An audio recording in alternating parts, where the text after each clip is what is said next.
Alors, nous allons poursuivre avec le porte-crayon en 3D. L'étape où on est rendu, c'est de faire l'extrusion, d'être capable de mettre en 3D nos lettres que nous avons placées pour notre nom. Alors ici, donc, on fait ce qu'on appelle un extrude. Alors voici. Donc, on va tourner notre porte-crayon pour commencer. On va retrouver notre première lettre. Parfois, c'est plus difficile d'utiliser tous les éléments qu'on a présentement. Donc, on va ouvrir Origin, on va ouvrir Body, on va ouvrir Sketches, puis on va ouvrir les plans qu'on a ici. Donc, si présentement, qu'est-ce qu'on va faire, c'est qu'on va éteindre le tube. De cette façon-là, on aura un meilleur accès à sélectionner ce qu'on a besoin. Alors, puisque ce sont des lettres sur différents plans, il faut faire une lettre à la fois. Alors, qu'est-ce qu'on fait? On fait certain qu'il n'y a rien qui est sans surbrillance. On va à Create, et celle qu'on a besoin, c'est Extrude. Mais Extrude, on s'en sert souvent, donc on l'a déjà mis sur Pin to Toolbar. Alors ici, Extrude. Et là, qu'est-ce qu'on veut sélectionner? Ça nous demande le profil qu'on veut sélectionner. Dans ce cas ici, c'est la première lettre de votre nom. Moi, ici, c'est J. Ensuite, au lieu de One Side, on va à Two Side parce qu'on veut incruster la lettre à l'intérieur du porte-crayon. Une fois qu'on l'a sélectionné, on peut bouger ici. On veut qu'il soit incrusté à l'intérieur, donc échappe. On peut aller 1 mm vers l'intérieur et 1 mm vers l'extérieur.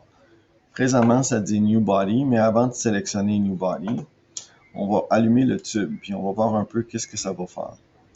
Donc ici, on voit que ça va entrer à l'intérieur un peu du tube, mais sans sortir de l'autre côté. Mais présentement, c'est comme si ça fait un trou parce que par défaut, quand on a allumé le tube, ça nous a mis que c'était un cut. Mais on ne veut pas un cut, on veut un new body.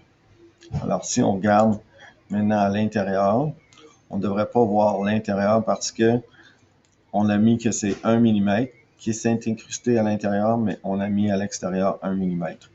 Donc dans ce cas ici, c'est ce qu'on veut. Donc on veut un extrude de two sides, donc la direction c'est des deux côtés. La distance c'est 1 mm et 1 mm dans le deuxième sens. Alors quand c'est fait, on fait OK. Et présentement, on a notre première lettre qui est en 3D. Donc elle dépasse un peu le porte-crayon.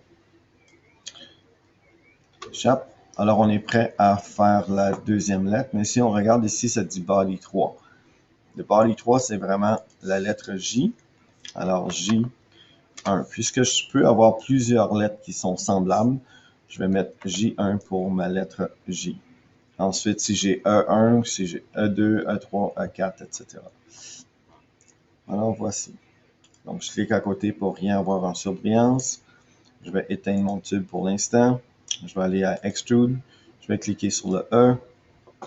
Et je m'en viens ici. Je fais Two Side. Je viens ici pour la distance. Je peux sélectionner le 1 et le 1 là aussi. Donc, les deux sont faits. Je allume le tube à nouveau. Puis, au lieu d'un cut, je fais un New Body. Je fais OK. Là, mon E est fait. Alors, ici, c'est le E1. Donc, tu remodifies le nom pour E1. Je fais la même chose pour la troisième lettre. Alors ici, j'éteins le tube, c'est plus facile. Je vais ma lettre A. Je m'en viens ici, deux côtés, donc two sides. Ici à 1 mm et ici à 1 mm.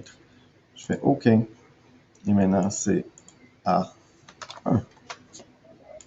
Je vais enregistrer, puis vous poursuivez comme ça pour faire toutes les lettres de votre porte-crayon.